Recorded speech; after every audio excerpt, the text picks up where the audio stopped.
DD किसान, बदलते भारत की शान।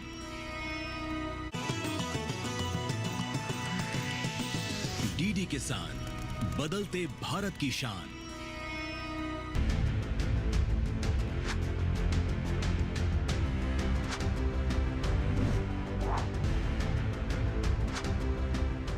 नमस्कार, आप देख रहे हैं डीडी किसान। आपके साथ मैं हूं घनश्याम उपाध्याय और वायदे के मुताबिक आपसे मिलने चले आए आपके अपने शो में जिसका नाम है सच के साथ। जी चाहता है कि सच बोलूं पर हौसला कई बार दगा दे जाता है। और आज जिस सच की बात हम आपसे करने जा रहे हैं, ईमानदारी से बताऊं तो वो मैं बिल्कुल नहीं करना चाहता। आज आपसे मिलने से पहले जब विषय को हमने चयनित किया तो मन में घबराहट थी, मन में शंका थी, मन में डर भी था और असीम पीड़ा भी थी, क्योंकि जिस बीमारी का जिक्र आज मैं आपसे करने जा रहा हूं मैं उसकी बात तक नहीं करना चाहता। बात है कैंसर की। कैंसर सुनते ही दिलो दिमाग में एक अजीब सा डर पैदा हो जाता है। और जो रिपोर्ट अब सामने आई है कैंसर को लेके, उसके बाद आपसे बात करने की हिम्मत हमने जुटाई है। ये बताना और ये जानना आपके लिए जरूरी है कि कैंसर 2025 तक ऑन रिकॉर्ड कैपिटल बन जाएगा। जी हां, भारत कैंसर की कैपिटल बन जाएगा। ये अपने आप में बहुत दुखद है, आश्चर्यजनक है और चिंताजनक भी है। अगर ये हो जाता है तो फिर आप ये सोचिए कि हर नौवां भारतीय कैंसर की जद में होगा। ये आकर डराता है ना आपको, लेकिन डर के साथ किस तरीके से कैंसर जैसी इस घातक बीमारी से आपको बचना है, कौन से वो उपाय हैं जिसके जरिए आप जल्दी स्क्रीनिंग करके इस तरह की बीमारी से बच सकते हैं। वैसे हम तो यही चाहते हैं कि इस तरह की बीमारी किसी को ना हो, हमारे तमाम व्यूवर्स इस तरह की बीमारी से बचे रहें। लेकिन फिर भी ये बीमारी अगर आपको घेर लेती है तो फिर डरना नहीं है। आंकड़े जरूर डराने वाले हैं। 2040 तक ये आंकड़ा बहुत ज्यादा बढ़ने वाला है और फिलहाल ये कहा जा रहा है कि 2.6 करोड़ से ज्यादा कैंसर पेशेंट अभी मौजूद हैं। यह आंकड़ा 2013 या 2019 के कंपैरिजन में हम समझते हैं तो यह आंकड़ा 2 गुने से ज्यादा का जाता है। तो फिर इस कैंसर की रफ्तार को कैसे थामा जाए? और जो रिपोर्ट बता रही है कि विश्व में कैंसर की कैपिटल भारत बन जाएगा 2025 तक। हालांकि कुछ एक्सपर्ट्स ये भी कहते हैं कि ऑफ रिकॉर्ड तो ये हो चुका है, लेकिन इसका डिक्लेरेशन होना बाकी है। तो फिर किस तरीके से जिंदगी को कैंसर की इस जंग से बचाना है, कैसे अपनों को सहेजना है, कैसे खुद को सुरक्षित रखना है और कैसे भारत को कम से कम कैंसर की राजधानी बनने नहीं देना है। मेरे साथ देश का चुनिंदा पैनल इस रिपोर्ट के साथ जुड़ेगा जो अब आप देखने जा रहे हैं। तो मेरे शो की रवायत आप जानते ही हैं कि एक डिटेल रिपोर्ट में पहले आपको दिखाता हूं और फिर उस रिपोर्ट के मुताबिक कुछ एक्सपर्ट्स मेरे साथ जुड़ते हैं जो आपको बताते हैं, समझाते हैं कि आखिर आज के विषय को समझना आपके लिए क्यों जरूरी है। तो फिर करते हैं शुरुआत आपके अपने खास शो की, इसका नाम है सच के साथ। एक रिपोर्ट देखिए और फिर लौट रहा हूं।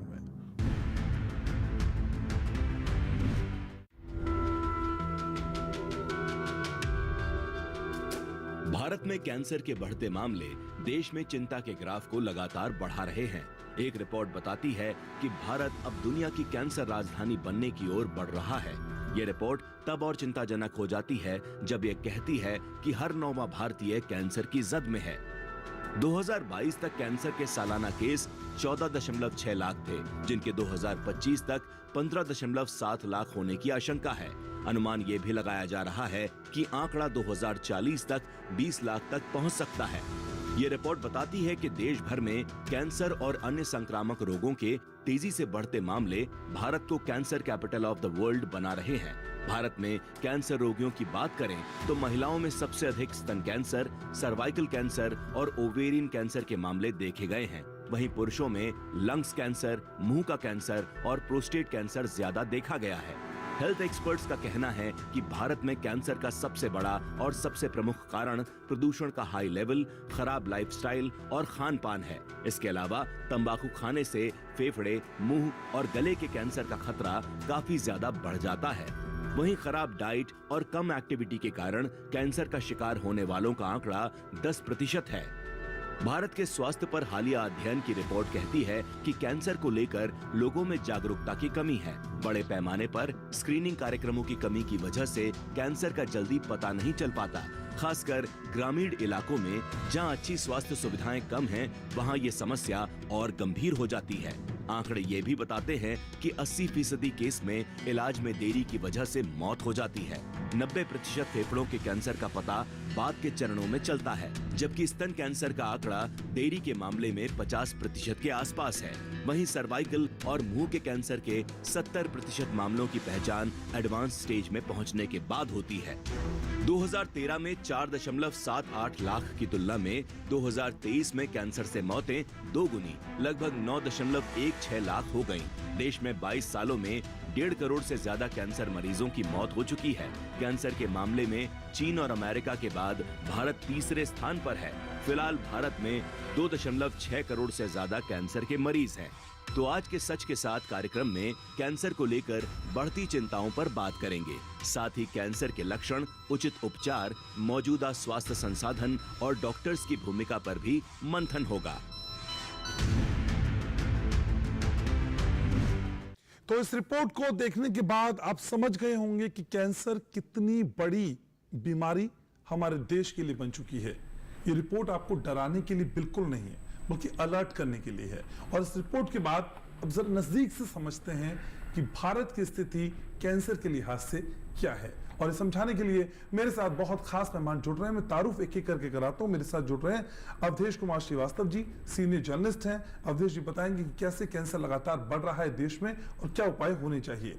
डॉक्टर जितेंद्र कुमार सैनी मेरे साथ जुड़ रहे हैं, कैंसर स्पेशलिस्ट हैं, खास ऑन्कोलॉजिस्ट हैं और बताएंगे आज कि वाकई क्या 2025 तक भारत कैंसर की कैपिटल बनने जा रहा है। डॉक्टर ऋतिका दास मेरे साथ जुड़ रही हैं, सीनियर डाइटिशियन हैं और बताएंगे कैसे आप खान पान के जरिए कैंसर के इस जंग में फाइट कर सकते हैं। और मेरे साथ मीनाक्षी ढींगरा भी जुड़ेंगी जो सोशल एक्टिविस्ट हैं। मीनाक्षी जी स्वागत है आपका। बताएंगे किस तरीके से आप इस पूरे मसले को देखती हैं। सभी का बहुत बहुत स्वागत। सबसे पहले डॉक्टर जितेंद्र आप ही के पास आना चाहूंगा। सर, ये रिपोर्ट कितनी डरावनी है जो अभी हमने अपने दर्शकों को दिखाई 2025 तक कि वाकई भारत कैंसर की कैपिटल विश्व में बनने जा रहा है।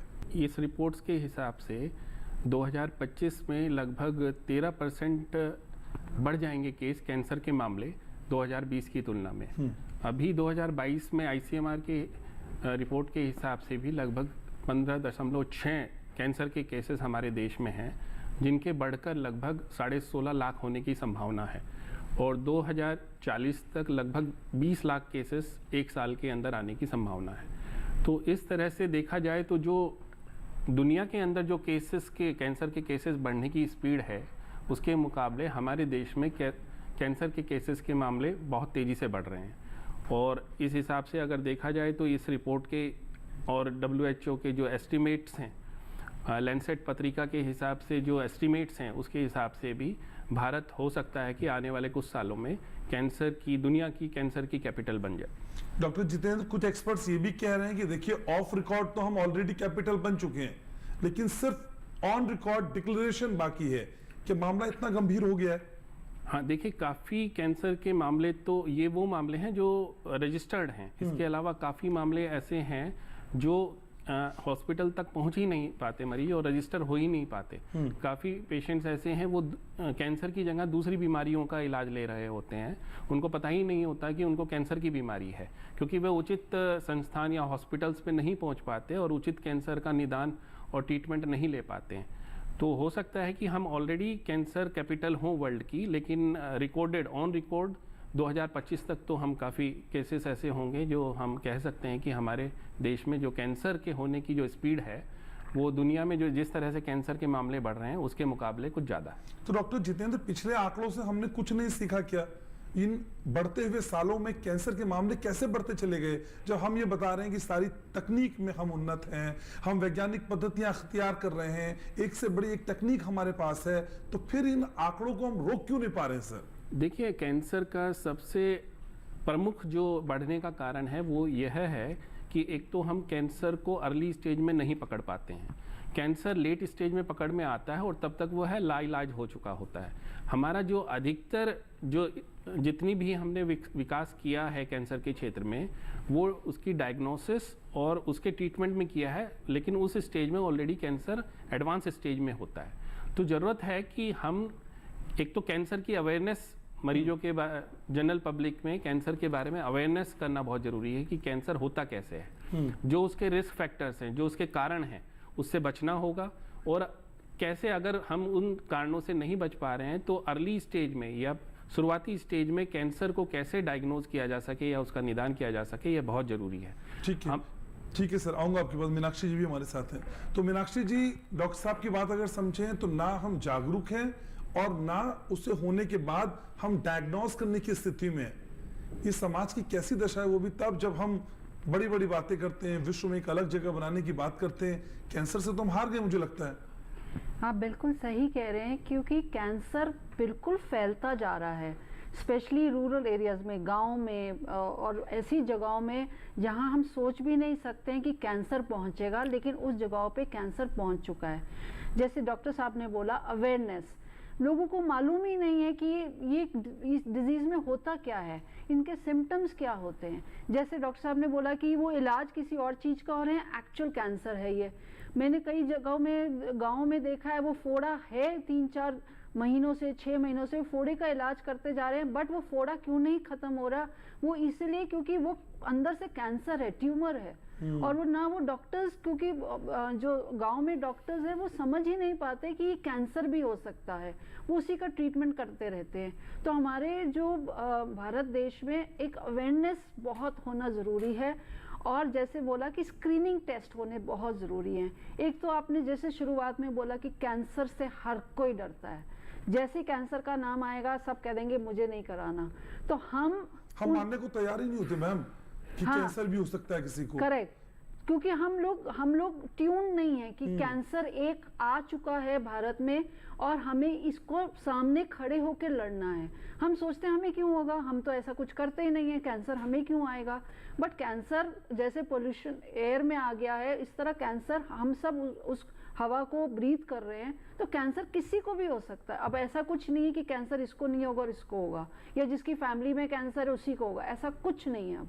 अब ज़रूरत है स्क्रीनिंग की।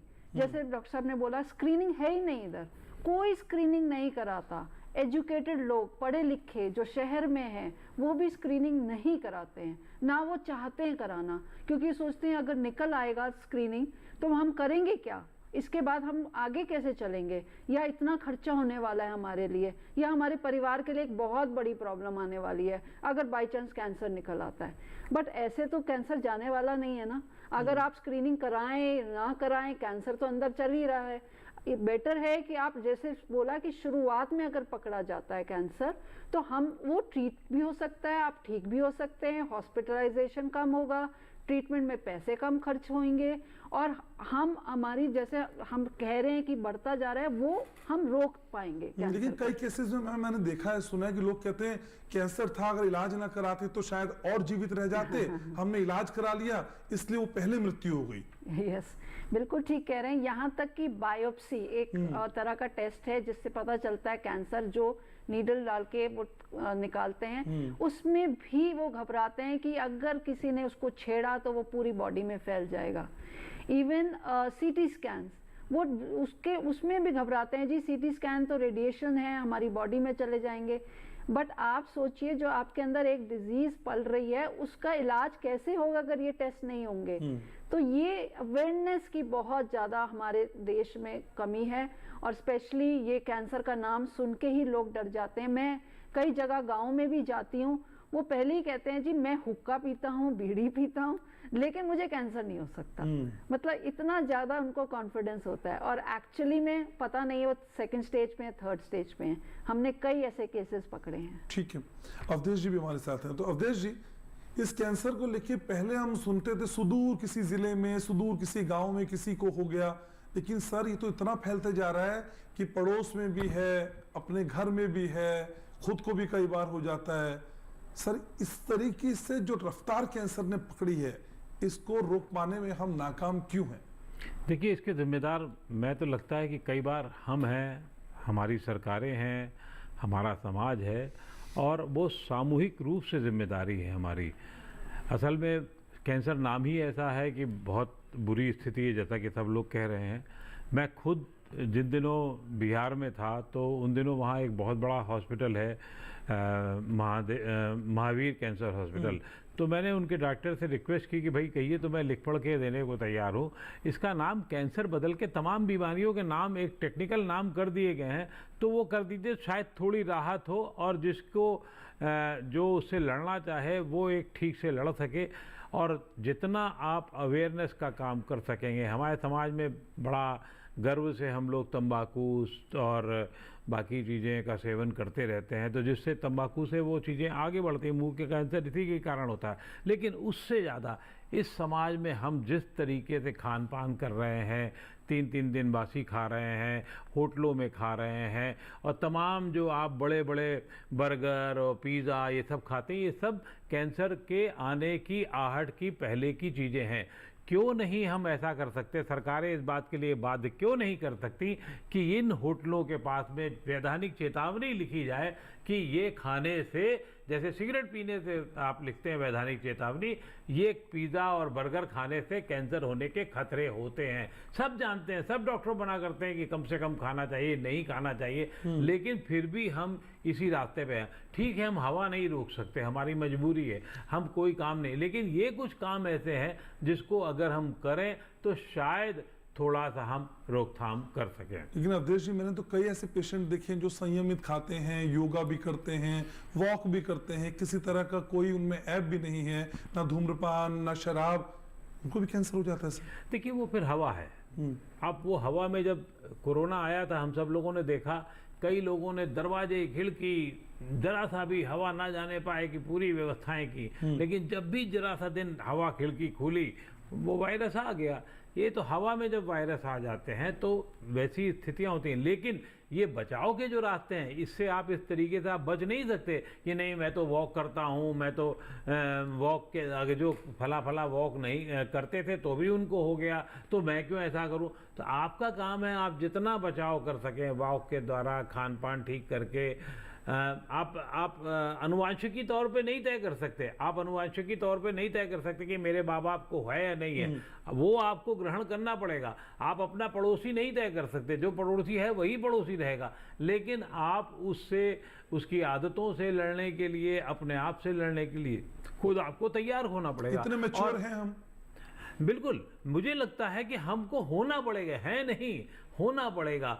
मैं आपको बताऊं, जैसे कि अभी भी ये ठीक है, इतना डर है कैंसर के नाम का कि अगर किसी महिला के ब्रेस्ट से होता है तो वो आप कैंसर नहीं कहती, वो कहती ब्रेस्ट में गांठ हो गई है, ठीक कर रही है वो गाड़ी, कैंसर नहीं गांठ हो गई। उसके बाद उसने और ज़्यादा आप पूछिएगा तो कहेगी अच्छा ठीक है, हम उसमें से कीमो अभी कराने लग गए हैं, और ज़्यादा पूछेगा तो और दूसरी थेरेपी का नाम ले लेंगे। लेकिन अगर वो काम कर रही है, और इसके लिए सरकार सबसे ज़्यादा संवेदनशील होना चाहिए, कम से कम स्क्रीनिंग के मामले में। स्क्रीनिंग में ही अभी 1 लाख रुपए से ज़्यादा आपका खर्च हो जाता है पता लगाने भर में। पहले बेसिक होता है, बेसिक के बाद एडवांस स्क्रीनिंग होती है, और न जाने कितने टेस्ट होते हैं जो प्राइवेट अस्पतालों में सब जानते हैं, हम सब बैठे हुए हैं यहाँ पर। आखिरी टेस्ट जो हो जाता है वो 25-26 हज़ार का हो जाता है। तो वो इतना पैसा जांच में खर्चा हो जाता है, तो आदमी डरता है कि अगर ये जांच में निकल आया तो देना पड़ेगा, फिर उसके बाद आगे लड़ाई लड़नी पड़ेगी। और कई मेडिकल पॉलिसीज में वो कवर भी नहीं है सर। बिल्कुल, और 10-10 लाख रुपए तो मिनिमम छोटे कैंसर में हो रहा है। बड़ा कैंसर हो जाए, बड़ी चीजें हो जाए तो पता नहीं कितना हो जाएगा। तो आदमी इससे भी डरता है कि इतना बड़ा खर्चा आने से अच्छा है, गरीब आदमी क्या करेगा, 10 लाख रुपए कहाँ से लेके आएगा। आयुष्मान में भी आप कवर होगा नहीं होगा उसको समझ में नहीं आता। कई राज्यों में तो आयुष्मान गायब है, कहाँ से उसको, सरकारी अस्पतालों में, हर अस्पताल में है नहीं उसकी इलाज की सुविधा, जांच की सुविधा नहीं है। तो अगर किसी को, हम सब कहते हैं, और खास तौर से 3-4 तरीके के कैंसर जो बहुत मतलब चर्चा होते हैं, वो बाद में बात करते हैं। ठीक है सर। सीनियर डाइटिशियन भी हमारे साथ हैं। ऋतिका, असल में जो बात अभी अवधेश जी कह रहे थे उसमें मेन फोकस खान पान का ही है। कैंसर को अगर खाने पीने से जोड़कर देखें, आपको इस पैनल का हिस्सा बनाने का मकसद भी यही है कि मेरे व्यूअर्स से समझ पाएं कि असल में हमें खाना क्या है और क्या छोड़ देना है, और क्या वाकई सिर्फ खाने से कैंसर हो रहा है। जी बिल्कुल, अगर हम रीसेंट स्टडीज़ पे देखें तो आज मतलब 10 साल के अंदर जो हमारा लाइफस्टाइल और हमारे खाने में जो भी चेंजेस आए हैं, इस वजह से कैंसर बढ़ रहा है। क्योंकि जो लोग हैं वो ज़्यादा कंज्यूम कर रहे हैं प्रोसेस्ड फूड, ऑर्डर कर रहे हैं ऑनलाइन, जैसे सर ने कहा पिज़्ज़ा, बर्गर, जितना हम फैटी फूड कंज्यूम करेंगे उतने ही चांसेस हम इंक्रीज़ कर रहे हैं कैंसर होने के। एवरी थर्ड पर्सन, जो आज हमारा हर तीसरा बंदा है वो प्री डायबिटिक है या ओबीज़ है। सो ओबेसिटी, डायबिटीज़ डायरेक्टली एसोसिएट करता है कैंसर से। सो लॉन्ग टर्म यूज़ अगर हम करते हैं प्रोसेस्ड फूड, आजकल अल्ट्रा प्रोसेस्ड फूड मार्केट में अवेलेबल हैं, इंस्टेंट नूडल्स हैं, चिप्स हैं, बर्गर हैं, तो इन सब के कंजम्पशन से कैंसर का खतरा और बढ़ता है। तो जैसे सर ने कहा कि इन चीज़ों को बहुत आसानी से रोका जा सकता है अगर हम अपने आउटसाइड फूड के पैटर्न को कंट्रोल कर लें, अगर हम अपना लाइफस्टाइल चेंज कर लें, एक हेल्दी डाइट फॉलो करें, तो हम कैंसर के खतरे को रोक सकते हैं। ये इतना फिजिबल है डॉक्टर रितिका? बिल्कुल फिजिबल है। नॉर्मल बंदा अभी इस टाइम पे अगर हम देखें सिर्फ कैलोरीज कंज्यूम कर रहा है, न्यूट्रिशियस फूड नहीं कंज्यूम कर रहा है। एक हेल्दी खाना जिसमें फ्रूट्स हो, वेजिटेबल्स हो, लेग्यूम्स हो, नट्स हो, तो ये आपका प्रोटेक्टिव फूड की तरह काम करता है। जो ये तो आपकी बहुत महंगा हो जाएगा, लोगों को तो खाना नहीं मिल रहा है। फ्रूट्स बिल्कुल महंगे नहीं होंगे सर, है ना। देसी वेजिटेबल्स, आपके पास इतनी सीजनल सब्जियां अवेलेबल हैं, आपके पास फ्रूट्स अवेलेबल है, दालें जो बेसिक है, प्रोटीन की मात्रा लेनी बहुत जरूरी है खाने में। मैम जो फ्रूट्स मिल रहे हैं और जो सब्जियां मिल रही हैं वो भी तो पेस्टिसाइड्स वाली हैं। बट इतना आप किसी चीज़ पे रिस्ट्रिक्शन नहीं कर सकते। आपको कंपैरिजन देखना है कि आप पेस्टिसाइड वाला खाने से डर रहे हैं या बाहर के ये जो जंक प्रोसेस्ड फूड है उसको खाने से डर रहे हैं। मतलब चॉइस आपकी है। जंक फूड से पेस्टिसाइड वाला खा लें तो भी ठीक है? ऐसा कंपलसरी नहीं है कि सारा फूड पेस्टिसाइड से बना हुआ है ना। हम हमेशा बात करते हैं आप ऑर्गेनिक फूड भी कंज्यूम कर सकते हैं, लेकिन सीजनल वेजिटेबल, फ्रूट्स, देसी घर का खाना हमेशा बेनिफिशियल ठीक है। तो ये चर्चा का एक हिस्सा है, सभी खास मेहमान मेरे साथ बने हुए। एक छोटे से ब्रेक के लिए मैं यहाँ रुक रहा हूँ, ब्रेक के बाद लौटेंगे तो और समझेंगे गहराई से, खासकर जो कैंसर स्पेशलिस्ट है हमारे साथ, कि जो आंकड़े हमारे सामने आ रहे हैं इनसे डरना है और डरना है या फिर बचना है, इसके बीच की थिन लाइन मेंटेन कैसे होगी। ब्रेक के उस पार रहिएगा मेरे साथ। मन की बात है, जन जन की बात, सभी की कुछ अपनी सी कहानी, कुछ सफलताओं की, अनकही विरासत की, उम्मीदें नए भारत की। महीने के आखिरी रविवार का रहता है इंतजार। ब्रह्मपुत्र के घाट से हिमालय के विस्तार तक होती है मन की बात प्रधानमंत्री के साथ। तो सुनिए इस महीने 30 जून सुबह 11 बजे मन की बात आकाशवाणी और दूरदर्शन के सभी चैनलों पर। आप भी माननीय प्रधानमंत्री के मन की बात का हिस्सा बन सकते हैं। इसके लिए आप अपने सुझाव post box number 111 Akashvani Delhi पर भेज सकते हैं। नमो ऐप या माई गॉव के ओपन फोरम में पोस्ट कर सकते हैं। तो याद रखें, रविवार 30 जून सुबह 11 बजे मन की बात।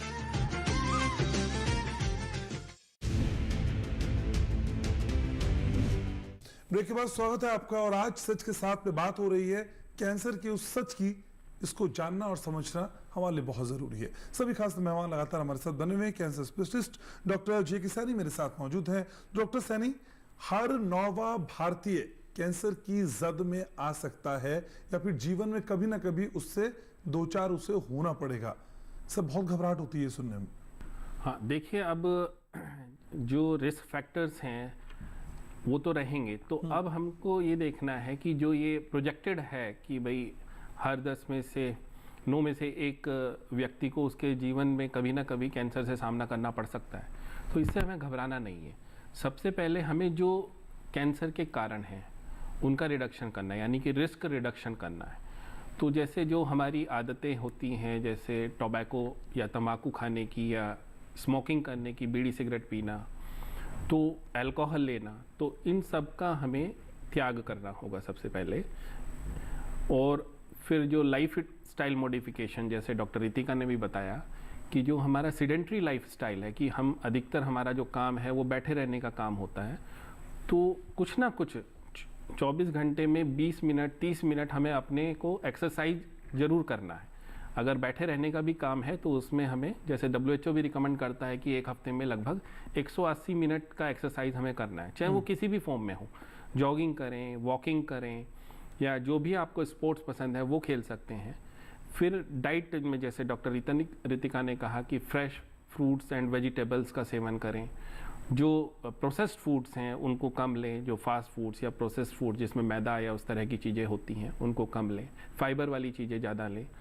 तो इस तरह से हमें रिस्क रिडक्शन करना है। फिर जो हमारे हाथ में नहीं है, जैसे एयर पोल्यूशन है या अलग अलग तरह के पोल्यूशन है, तो गवर्नमेंट को इस तरह की पॉलिसी करनी होगी धीरे धीरे। वो सिर्फ गवर्नमेंट नहीं, हम सबको भी, समाज को भी इस तरह की पॉलिसी करनी होगी कि किसी तरह से हम ये जो पॉल्यूशन दिन ब दिन बढ़ता जा रहा है इसको कंट्रोल में किया जा सकता है। तो इस तरह से अगर हमें देखा जाए, अगर कुछ भी इस तरह के सिम्टम्स हमारे अंदर डेवलप हो रहे हैं, कैंसर के जो सिम्टम्स हैं, अगर हम देखें जो मुख्यतः जैसे खांसी होना या किसी जगह कोई स्वेलिंग होना, कहीं से भी खून आना, मुंह से खून आना या यूरिन से खून आना, या इस तरह का कभी भी कोई सिम्टम्स है, पेट के अंदर दर्द हो रहा है या डाइजेशन ठीक से नहीं हो रहा है, खाना फंस रहा है या खून की कमी हो रही है और वो किसी भी तरह से पकड़ में नहीं आ रही कि हमारे अंदर शरीर में खून की कमी क्यों हो रही है, तो तुरंत हमें डॉक्टर से सलाह लेनी है कि भाई ये कहीं इसका कैंसर का कारण तो नहीं है। लोग डर जाते हैं कि कहीं हम जाएंगे तो और इसमें कैंसर निकल आया तो क्या होगा, पर ये भी सोचे कि अगर वो नहीं हमने पकड़ा अर्ली स्टेज में तो वो फिर एडवांस स्टेज में चला जाएगा और लाइलाज हो जाएगा। सर पीएचसी या फिर सीएचसी सेंटर जो होते हैं, क्या वहां पे जो डॉक्टर्स होते हैं, बहुत ईमानदारी से मैं जवाब चाहता हूं, क्या वो इस कंडीशन में होते हैं, क्या वो इतनी एबिलिटी उनमें होती है कि वो कैंसर को डायग्नोस कर पाते हैं? क्योंकि कई बार हमने देखा है डॉक्टर बता ही नहीं पाता है शुरू में, अर्ली स्टेजेस पे, कि कैंसर है भी कि नहीं है। हाँ, देखिए जो पीएचसी पे डॉक्टर्स होते हैं तो ऐसा तो नहीं है, लेकिन कुछ सिंपल चीज़ें हैं, जैसे कुछ अलार्मिंग सिम्टम्स होते हैं कैंसर के, तो वो भी बता सकते हैं कि भाई इस तरह का आपको अगर मान लिया जैसे खांसी में ही खून आ रहा है और वो लगता है कि भाई टीबी नहीं है, तो हो सकता है कि वो फेफड़े का कैंसर हो, तो वो डॉक्टर भी कर सकते हैं कि भाई आप थोड़ा हायर सेंटर पे जाइए, प्राइमरी या सीएचसी लेवल पे नहीं होगा, आपको डिस्ट्रिक्ट लेवल पे जाके स्पेशलिस्ट से एक बार चेक कराइए। तो वो खुद नहीं कर सकते अगर उसकी डायग्नोसिस और ट्रीटमेंट, तो एटलीस्ट वो सजेस्ट कर सकते हैं, पेशेंट को रेफ़र कर सकते हैं हायर सेंटर पे, उस सिटी के अंदर कोई ना कोई सेंटर या मेडिकल कॉलेज हो या डिस्ट्रिक्ट हॉस्पिटल हो, वहाँ रेफ़र करके वो आगे का उनका जो निदान है या ट्रीटमेंट है उसके लिए भेज सकते हैं एटलीस्ट। सर 80% मामले ऐसे हैं डॉक्टर सैनी जिसमें बाद में पता चलता है या लास्ट स्टेज में पता चलता है, ये डिले क्यों हो जाता है सर? देखिए, कैंसर एक ऐसी बीमारी है जिसका यूजुअली, क्योंकि उसके कोई सिम्टम्स, कोई अभिन्न सिम्टम्स नहीं होते, लक्षण नहीं होते, जैसे दूसरी बीमारियों के लक्षण होते हैं उसी से मिलते जुलते लक्षण होते हैं। तो वहीं हमें देखना होगा कि अगर कुछ अलार्मिंग इस तरह का सिम्टम है, जैसे खून आना या परसिस्टेंट पेन होना, कि छोटे मोटे इलाज से अगर वो ठीक नहीं हो रहा और अगर हम तुरंत डॉक्टर से जाके उसका निदान नहीं करा रहे हैं, तो फिर वो एडवांस स्टेज में पहुंचने के चांस होते हैं। लेकिन कुछ कैंसर जैसे स्पेशली फेफड़े का कैंसर है या पैनक्रियाज का कैंसर है, वो डिटेक्ट ही लेट स्टेज में होते हैं। तो इनका अर्ली स्टेज में डिटेक्ट करने का एकमात्र तरीका है स्क्रीनिंग। अभी कुछ कैंसर की स्क्रीनिंग, जैसे ब्रेस्ट कैंसर की स्क्रीनिंग करना मैमोग्राफी के जरिए, या फिर सर्वाइकल कैंसर के लिए सिर्फ पेप स्मीयर एक छोटा सा टेस्ट होता है, वो एक अगर नियमित हर 6 महीने में, 1 साल में या 2 साल में एक बार कराते रहें।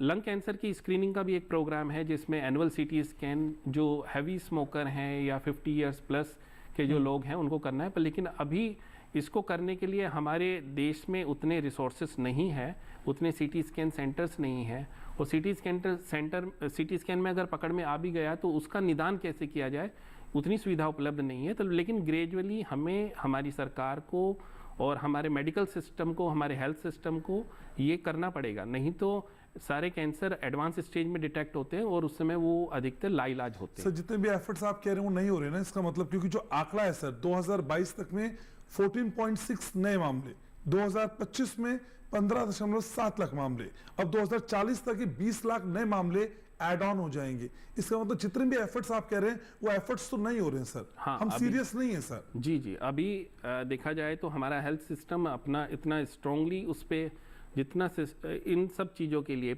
स्क्रीनिंग पे जितना एक्सपेंडिचर होना चाहिए, बजट होना चाहिए, क्यों नहीं हो पा रहा, मैं ये जानना चाहता हूँ, ऐसा हम क्यों नहीं कर पा रहे हैं? हाँ, तो थोड़ा लगता है कि इसमें हमारा पॉलिटिकल कमिटमेंट कम है, जो हमारा बजट है फॉर हेल्थ सिस्टम वो अभी कम है।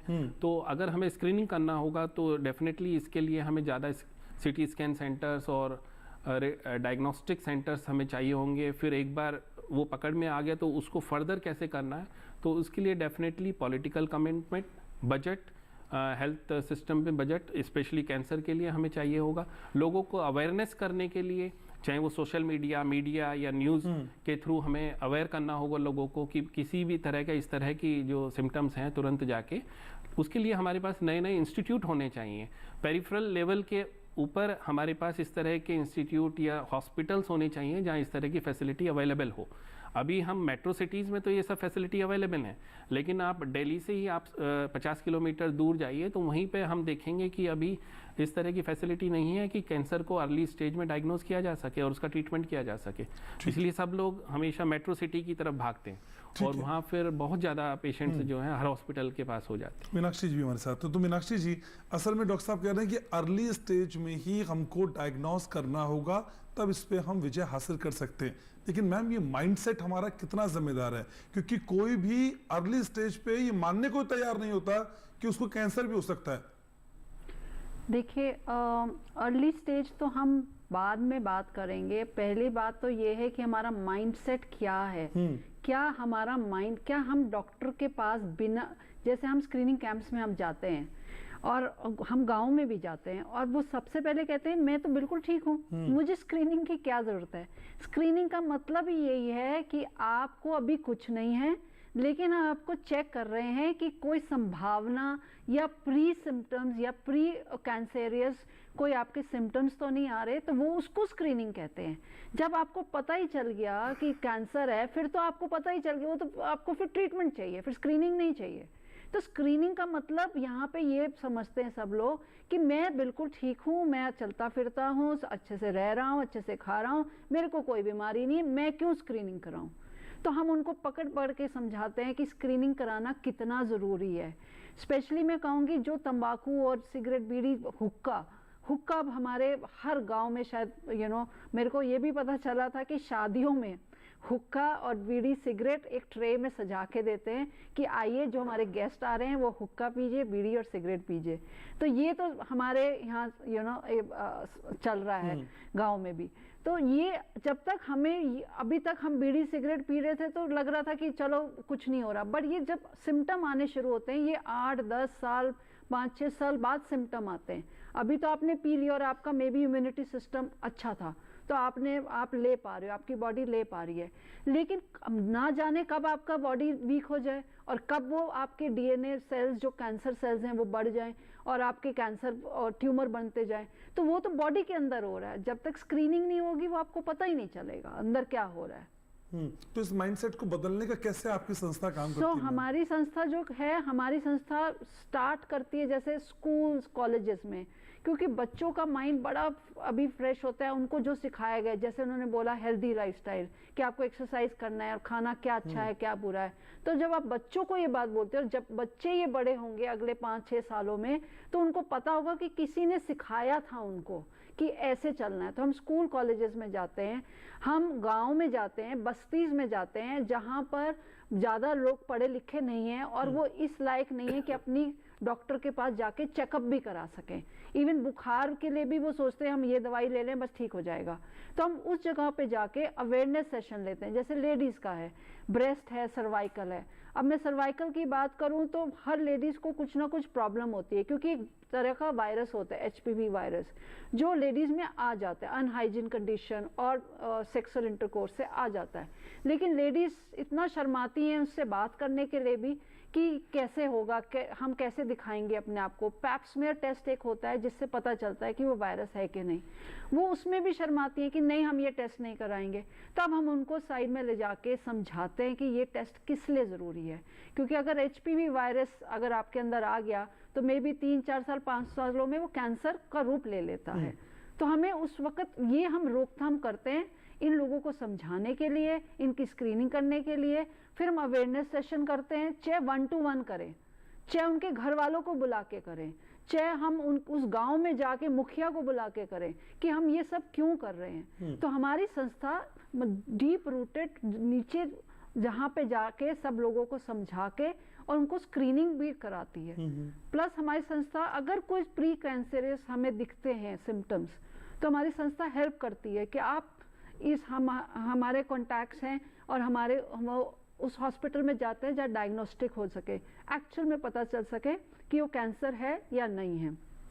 और बाई चांस कैंसर निकल आता है तो हमारी संस्था हेल्प भी करती है ताकि उनको ट्रीटमेंट दे सके। ठीक है, अवधेश जी भी हमारे साथ हैं। तो अवधेश जी, जिस गांव देहात का जिक्र मैम कर रही हैं, उस गांव देहात में जो स्वास्थ्य व्यवस्थाएं हैं, जो हमारे संसाधन हैं, क्या वो इतने माकूल हैं, क्या वो इतने अप्रोप्रिएट हैं कि जिसके जरिए स्क्रीनिंग जैसा काम हो पाए?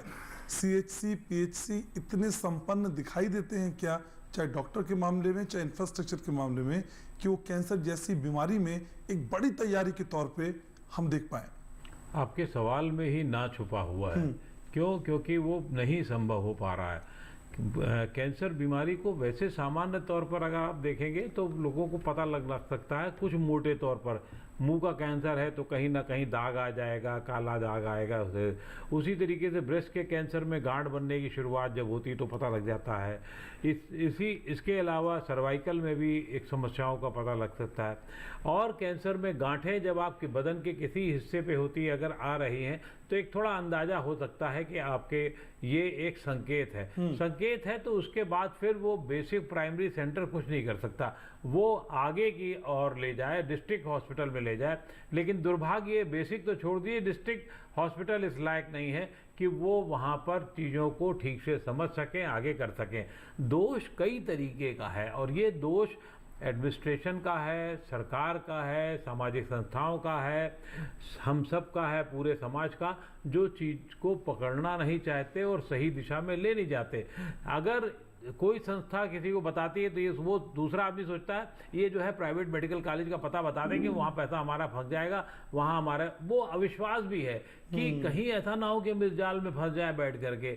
उसी तरीके से सरकारें जहाँ पैसा खर्चा करती हैं वो हो सकता है कई इक्विपमेंट आ जाए, कई तरीके से। अब हर डिस्ट्रिक्ट में मेडिकल कॉलेज की तैयारी तो हो गई है, लेकिन वो मेडिकल कॉलेज किस काम की ये तो देखना चाहिए, बेसिक इंफ्रास्ट्रक्चर तो होना चाहिए। और उसमें फिर इतना थक्केशाही होती है, वहाँ पर इतना आदमी निराश हो जाता है कई बार, वो भी एक दिक्कत का काम करती है। तो सरकार को कई लेवल पे काम करने चाहिए। एक, अपना सिस्टम ठीक करे, अपना बजट बढ़ाए। दो, जो प्राइवेट कॉलेजेस हैं, मेडिकल कॉलेजेस हैं या अस्पताल हैं जो अपने आप को बड़ा बड़ा दावा करते हैं सेंटर बना करके, उन पर नकेल कसी जाए कि कैंसर ऐसी बीमारी के लिए जो आप चार्ज करते हैं वो जैसे CGHS में चार्ज करते हैं उतना ही चार्ज कर सकते हैं, उससे ज़्यादा चार्ज ना करने पाएँ।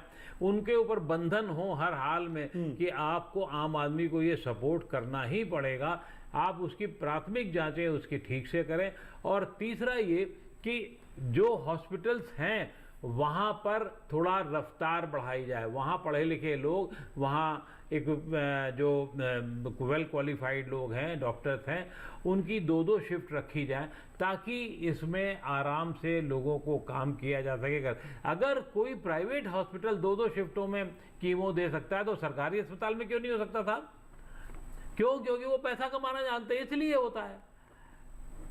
तो आप उन पर रोक लगा करके, उनको बंधन करके, थोड़ा सा उनके जो साधन है उसका इस्तेमाल किया जाए और सरकारी अस्पतालों में साधनों को व्यवस्थित किया जाए, पैसा और लगाया जाए। नहीं तो वो दिन भी दूर नहीं, बड़ा आप गर्व करते ना हम बहुत जवान देश हैं, बहुत जवान देश हैं, तो जिस रफ्तार से आप बढ़ रहे हैं उसमें जवानी आपके बुढ़ापे में जरूर चली जाएगी। जब बीमार हो जाएगा देश, युवा बीमार हो जाएगा, तो फिर आपका किस काम का होगा देश वो? तो इसलिए इस पे ज्यादा फोकस करना पड़ेगा आपको। तमाम चीजों पे आप फोकस कर रहे हैं, सामाजिक उत्थान, सामाजिक समीकरण, राजनीति आज देश की उसी पर है। देश की राजनीति कहीं नहीं है कि शिक्षा पर हो या रोजगार पर हो या चिकित्सा पर हो। चिकित्सा पर जितना ध्यान दिया जाना चाहिए उतना नहीं दिया जाता है। ठीक है, तो इसी ध्यान को आज हम समझने और समझाने की कोशिश कर रहे हैं। डॉक्टर रितिका भी मेरे साथ हैं। डॉक्टर रितिका, असल में ईटिंग पैटर्न हमारा कैसा हो गया है? किस तरह के पेशेंट्स आपसे मिलते हैं? क्या वो खाते हैं? किस तरह की दिनचर्या में शुमार हो गया है? और जिन चीजों को आप छोड़ने के लिए कह रही थी, वो खासकर बच्चों से छुड़वाना कितना टफ टास्क है?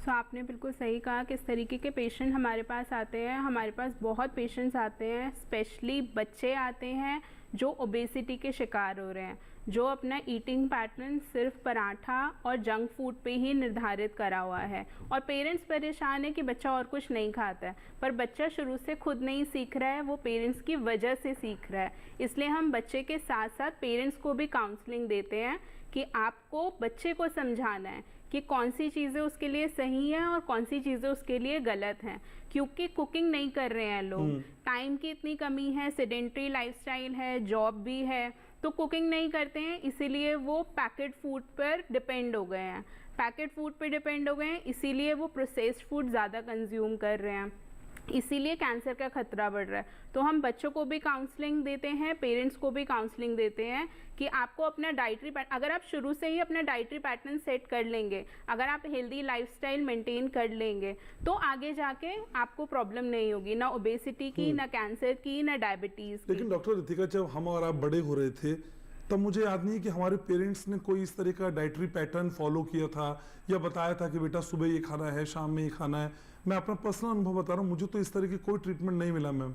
जी बिल्कुल, आपकी बात बिल्कुल सही है कि उस टाइम पे हम फिर भी देसी घर का खाना काफ़ी हद तक कंज्यूम कर रहे थे, बट आज के लाइफस्टाइल को देखकर, आज की रिक्वायरमेंट को देखकर लोग बाहर का खाना ज़्यादा कंज्यूम कर रहे हैं, तो वो टाइम की कमी है लोगों के पास, इसीलिए वो पैकेट फूड, और इवन तो अगर वो टिफ़िन में भी पैक करके दे रहे हैं तो कुछ सैंडविचेस दे रहे हैं इंस्टेड ऑफ कि, क्योंकि कुकिंग का टाइम नहीं है, कुछ बना नहीं पा रहे हैं, बट ऑप्शंस बहुत सारे अवेलेबल हैं। अगर वो टाइमली डाइटिशियन से मिलते रहें तो उनको पता रहेगा कि काफ़ी ऑप्शंस अवेलेबल हैं जो आप इजीली कुक भी कर सकते हैं और हेल्दी है पूरी फैमिली के लिए, वो बहुत ज़रूरी है। तो वो अवेयरनेस इज़ वेरी इंपॉर्टेंट। ठीक है, तो इसी अवेयरनेस की आज हम बात विस्तार से कर रहे हैं। एक ब्रेक के लिए मुझे रुकना होगा, ब्रेक के बाद लौटेंगे तो बात समाधान की होगी, सॉल्यूशंस की होगी, आपकी सेहत की होगी, हमारी सेहत की होगी। ब्रेक के उस पर रहिएगा हमारे साथ।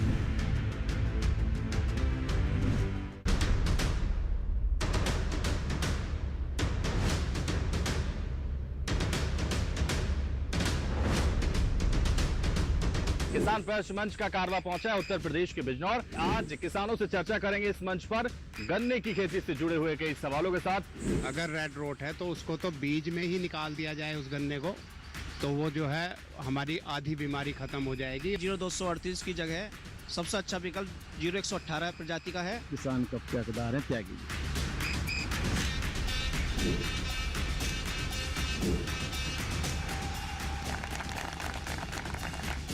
देखिए किसान प्रश्न मंच सीजन 2 हर रविवार शाम 8:30 बजे सिर्फ दूरदर्शन किसान पर। ब्रेक के बाद स्वागत है आपका। आप देख रहे हैं सच के साथ। 2 पड़ाव कैंसर से इस जंग में हमने पार कर लिए हैं, लेकिन आखिरी उस पड़ाव पे पहुंचे हैं जहां बात समाधान की सॉल्यूशंस की होती है। सभी खास मेहमान लगातार मेरे साथ बने हुए हैं। डॉक्टर जितेंद्र कुमार सैनी, आप ही के पास आना चाहूंगा। सर, ये वर्ड, ये कैंसर डरावना है, आंकड़े हमने सब कुछ समझ लिए, लेकिन इस जंग को लेकर तैयारी कैसे करनी है सर? सॉल्यूशन क्या है? कैंसर जिस स्पीड से बढ़ रहा है, तो उसके लिए तैयारी के लिए सबसे पहले लोगों के अंदर हमें जागरूकता लानी होगी कि वही जो लाइफस्टाइल है वो आपको ठीक करना है, एक्सरसाइज करना है, सेडेंटरी लाइफस्टाइल से बचना है, डाइट को जैसे ऑलरेडी डिस्कस हो चुका है ठीक करना है। अर्ली स्टेज के जो भी सिम्टम्स हैं, जो वार्निंग सिम्टम्स हैं, हमारा शरीर हमेशा हमको कुछ ना कुछ वार्निंग सिम्टम्स देता है, तो उनको हमें सुनना है कि भाई हमारा शरीर हमसे कुछ कहना चाह रहा है, और हम इसके लिए जाके जो भी नियरेस्ट हॉस्पिटल है उसमें जाके दिखाएं डॉक्टर को, स्पेशलिस्ट को, कि भाई ये क्यों हो रहा है। जी। नियमित रूप से शरीर का चेकअप जैसे 1 साल में या 6 महीने में एक बार जरूर कराएं, नियरेस्ट जो भी हॉस्पिटल आपके पास है उसमें जाके। फिर कुछ आजकल जो अर्ली डिटेक्शन के बारे में या स्क्रीनिंग के बारे में हम कह रहे हैं, तो अगर इस तरह का कोई भी वार्निंग सिम्टम्स हमारे आ रहे हैं तो स्क्रीनिंग के जरिए, स्पेशली जो हाई रिस्क ग्रुप है, यानी कि जिनका ओबेसिटी है, जिनको जैसे ओबेसिटी बहुत सारे कैंसर का कारण होता है, मोटापा, फिर जो लोग स्मोकिंग करते हैं या अल्कोहल लेते हैं, और जिनकी एज एक पर्टिकुलर एज से ज़्यादा है और उनको लगता है कि भाई अब ये चांस हो सकता है, तो जाके वो स्क्रीनिंग कराएं। लेडीज़ के अंदर जैसे ब्रेस्ट कैंसर के लिए खुद भी वो एक एग्जामिनेशन, ब्रेस्ट एग्जामिनेशन सिस्टम होता है, उसको नियमित रूप से महीने में 2 महीने में एक बार खुद भी कर सकते हैं वो सीखने के बाद। और बता सकते हैं सर आप क्या अभी? कि कैसे एग्जामिन कर सकते हैं हम घर पे खुद? हाँ, जैसे ब्रेस्ट एग्जामिनेशन के लिए मिरर के सामने खड़े होके और वो एरिया को एक्सपोज करके फीमेल्स जो डिफरेंट क्वाड्रेंट्स हैं, 4 क्वाड्रेंट्स हम माने जाते हैं, तो वो एक एक क्वाड्रेंट्स के अंदर अच्छे से पैल्पेट करके देखें कि कोई इस तरह की गांठ तो डेवलप नहीं हो रही है, जो अभी महसूस नहीं है लेकिन बहुत छोटी है।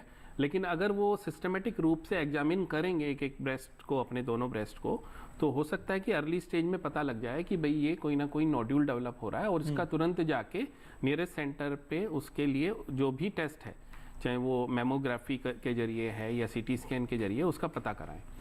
लेकिन सर, क्या हम कैंसर के इलाज के 100% करीब पहुंच गए हैं? क्योंकि मतलब मैंने व्यक्तिगत तौर पे देखा है सर, जिनको कैंसर होता है वो बहुत कम बच पाते हैं लोग। देखिए, कैंसर का अगर अर्ली स्टेज, यानी कि जैसे लंग कैंसर का ही मैं, क्योंकि मैं लंग कैंसर स्पेशलिस्ट हूँ, तो लंग कैंसर के 80 से 90% पेशेंट जब डायग्नोज होते हैं तब तक ऑलरेडी वो या तो स्टेज 3 या स्टेज 4 में होते हैं। अच्छा। और उस स्टेज में लंग कैंसर को क्योर करना, यानी कि उसको जड़ से ख़त्म करना नामुमकिन है। सिर्फ पहली या दूसरी स्टेज में ही उसको सर्जरी के जरिए हम निकाला जा सकता है। कैंसर से तभी छुटकारा पाया जा सकता है अगर हम उसको अर्ली स्टेज में डिटेक्ट करके और उसको ऑपरेशन या सर्जरी के द्वारा उसको निकाल सकते हैं।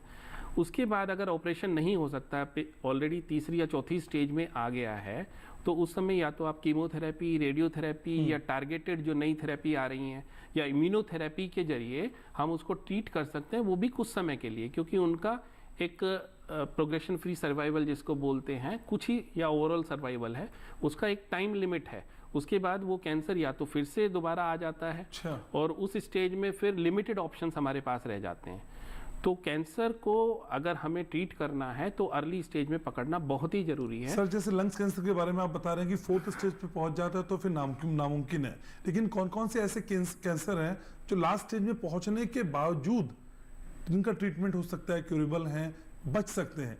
ऐसे कौन कौन से कैंसर है सर? देखिए, लास्ट स्टेज में पहुंचने के बाद तो यूजुअली कोई भी कैंसर ऐसा नहीं है जो क्यूरेबल स्टेज में हो।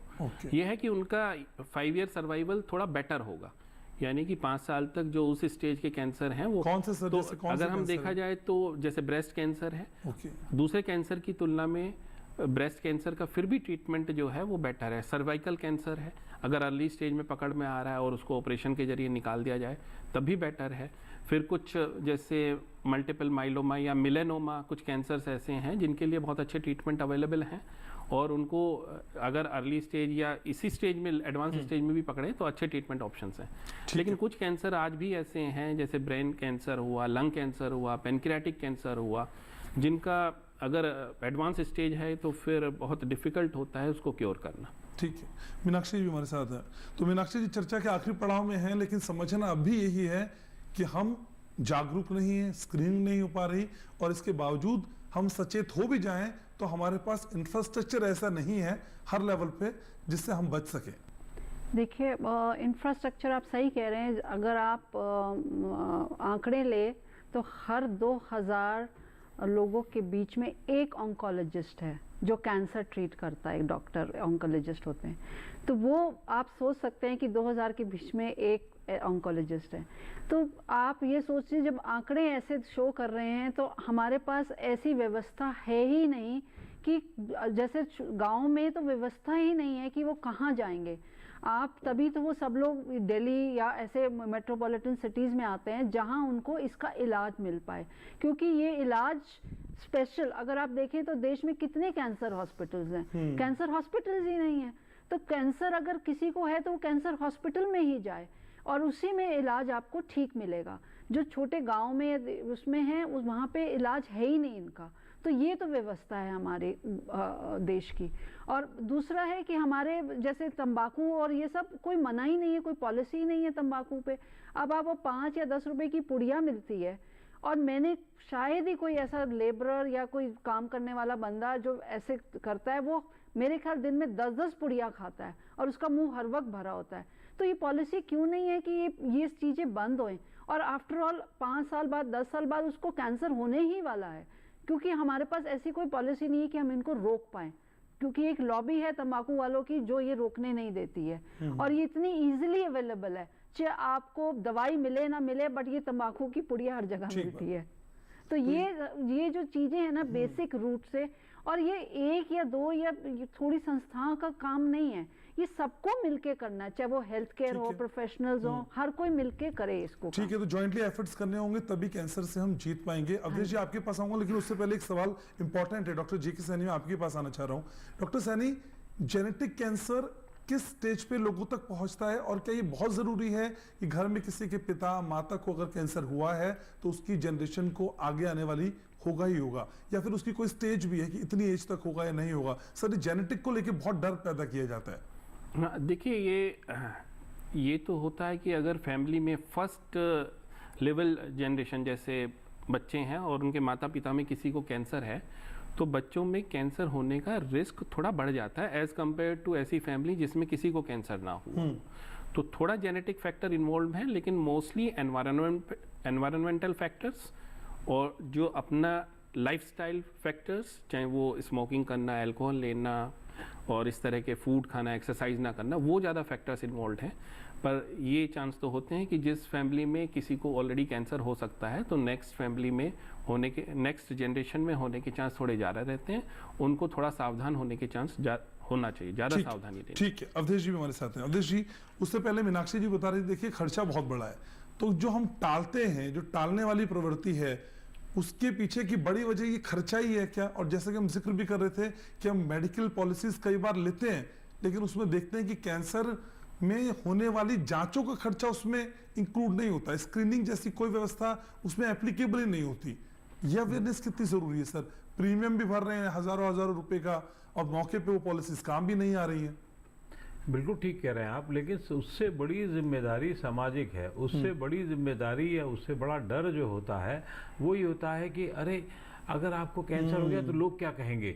मतलब वो लोगों का भूत इतना ज़्यादा अभी चढ़ा हुआ है, लोग क्या कहेंगे। उनको ये लड़ने में, सामने बताने में, महिलाओं का जब ब्रेस्ट के कैंसर होते हैं तो उसमें आमतौर पे बाल पूरी तरीके से झड़ जाते हैं। झड़ने की स्थिति में कीमो के होने के दौरान तो आप या तो उस निडरता से उस बाल को, बिना बाल के आप उसी खूबसूरती के साथ रह सकते हैं, लेकिन उसके लिए एक हिम्मत चाहिए और आसपास परिवार वाले लोग उसी हिम्मत के साथ उसको साथ दें और उसमें कहें कि नहीं उनको हुआ था, अब ये इलाज हो रहा है, ठीक है हो जाएगा। और सबसे अच्छी बात ब्रेस्ट कैंसर में ये होती है कि 80% से ज़्यादा लोग ठीक हो जाते हैं, अच्छे हो जाते हैं, उनकी लाइफ अच्छी रहती है। लेकिन लोगों के दिमाग में डर रहता है और उसको बचे रहते हैं, छिपे रहते हैं। मेरा मानना है कि ज़्यादातर कैंसर में इस हद तक हो सकता है अगर वो पहले चीज़ों को, क्यों?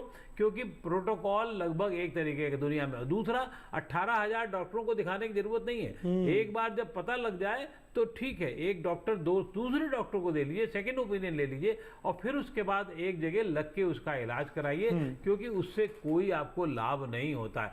मेरा तो मानना यह है कि ये एक सामान्य, खास तौर से कुछ जो कैंसर है उसमें तो बिल्कुल खांसी जुकाम के थोड़े बड़े रूप में देखा जाना चाहिए। लंबा इलाज होता है, 8-9 महीने का इलाज होता है, उसको कराइए और बिल्कुल स्वस्थ होकर के घूमिए। लेकिन इसकी शुरुआत घर से आपको करनी पड़ेगी। बच्चों को सुबह से जो मोबाइल दे करके और फिर ब्रेड और ऑमलेट दे दिया गया या ऐसी बात मंगा के दे दिया गया, वो सब पे बिल्कुल बुरी तरीके से कट लगाना चाहिए। बाहर का सामान नहीं खाना है तो नहीं खाना है का एक अपना ध्येय बनाइए और सरकार को भी चाहिए कि ऐसे को रोक के ऐसी जगहों को, ऐसे संस्थानों को जो इस तरीके का खाद्यान्न प्रदान करते हैं। 5 बड़े स्टेट्स का आंकड़ा मेरे पास है जो मैं आपको अपने व्यूवर्स के साथ शेयर करना चाहता हूं, जिसमें यूपी, महाराष्ट्र, बंगाल, बिहार, तमिलनाडु।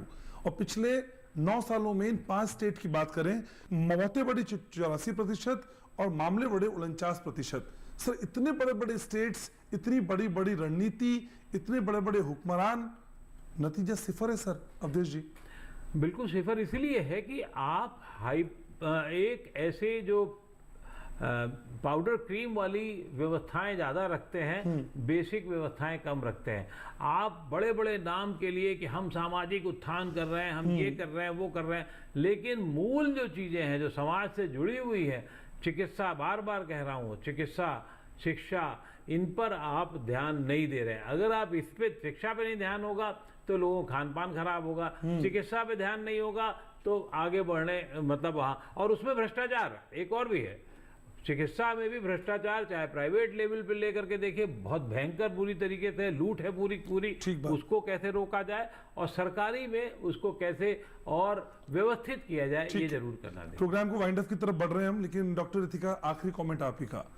बचना है तो फिर क्या खाना है, और खासकर ओबेसिटी जिसका जिक्र आप कर रही थी, ये ओबेसिटी कितनी बड़ी जड़ है कैंसर की? तो बिल्कुल बचना है तो सही खाना खाना है। खाना तो सब खा रहे हैं पर सही नहीं खा रहे हैं, तो हम हमेशा बोलते हैं बचाव के लिए, क्योंकि बॉडी इस लायक भी होनी चाहिए। अगर आप डायग्नोज भी हो रहे हैं कैंसर से, तो एटलीस्ट आपकी बॉडी इस लायक तो हो कि उस ट्रीटमेंट को आप कवर कर पाएँ। तो सबसे इम्पोर्टेंट है देसी घर का खाना, मोर ऑफ फ्रूट्स वेजिटेबल आपकी डाइट में डेली बेसिस पे होने चाहिए। डेली बेसिस पे आपकी मील्स में दोपहर में और रात को दालें ज़रूर होनी चाहिए। प्रोटीन, क्योंकि इंडियंस हैं तो मैल नरिश्ड हैं। ओबेसिटी अपने आप में कुपोषण है ना, तो आजकल क्योंकि ओबेसिटी बढ़ रही है इसीलिए कुपोषण भी बढ़ रहा है। तो ध्यान रखेंगे कि ultra processed food, outside food को बिल्कुल ना करेंगे। खाना भी है, सबके साथ होता है कि सबका मन करता है, बट हफ्ते में 2 से 3 बार नहीं, 15 दिन में। एक छोटा सा जवाब मुझे इसका भी दे दीजिए, वाइंड अप करना है। मैम, जो आजकल ये इंटरमिटेंट फास्टिंग चल रही है कि इतने घंटे खाऊंगा, इतने घंटे नहीं खाऊंगा, 2 दिन खाऊंगा, 4 दिन भूखा रहूंगा, इतने गिलास पानी पीऊंगा, फिर नहीं पीऊंगा, is really works ma'am? See it really works, लेकिन ये क्या होता है, हम हमेशा शॉर्ट टर्म पीरियड के लिए एडवाइस करते हैं, और ऐसा नहीं है कि हर वेट रिडक्शन में आपको इंटरमिटेंट फास्टिंग करनी है। इंटरमिटेंट फास्टिंग वर्क करती है जहाँ पे आपकी इंसुलिन रेजिस्टेंस के चांसेस ज़्यादा होते हैं। हर केसेस में ये इंटरमिटेंट फास्टिंग काम नहीं करती है, तो आप अपनी डाइटिशियन से सही सलाह लेंगे तो वो आपको बेटर बता पाएगी। तो पतला होना स्वस्थ होना नहीं है। पतला होना स्वस्थ होना बिल्कुल नहीं है। एक हेल्दी वेट रिड्यूस करना, एक हेल्दी लाइफस्टाइल मेंटेन रखना, और बहुत लोग आते हैं जो बहुत जल्दी बीमार पड़ते हैं। वो क्यों पड़ते हैं? क्योंकि वो प्रोन है इन्फेक्शन के, क्योंकि वो चाहे उनका वेट बिल्कुल ठीक है, BMI बिल्कुल ठीक है, लेकिन वो प्रोन है। तो वो क्यों है? क्योंकि वो एक हेल्दी लाइफस्टाइल नहीं मेंटेन करते हैं। ठीक है, तो आज अहम चर्चा और हर एंगल को छूने की कोशिश हमने इस कार्यक्रम में की। समय इतना ही है, चर्चा को आगे नहीं बढ़ा पाऊंगा। बहुत शुक्रिया आप सभी खास मेहमानों को आने के लिए, चर्चा में जुड़ने के लिए, अपनी राय रखने के लिए। Thank you so much. तो फिर सच के साथ कि आज के इस अंक में इतना ही, लेकिन मेरी तो यही प्रार्थना है, पूरी टीम की हमारी ये प्रार्थना है कि हमारे किसी भी व्यूअर को इस तरह की बीमारी से ना जूझना पड़े। लेकिन आपको अवेयर होना है, अलर्ट होना है, अपना ख्याल रखना है, अपनों का ख्याल रखना है, और किस तरीके से ख्याल रखना है, कैसे अपडेट रहना है, इसके लिए हम हैं आपके साथ। मुलाकात होगी अगले अंक में। देखते रहिए सच के साथ। कीप वॉचिंग DD किसान।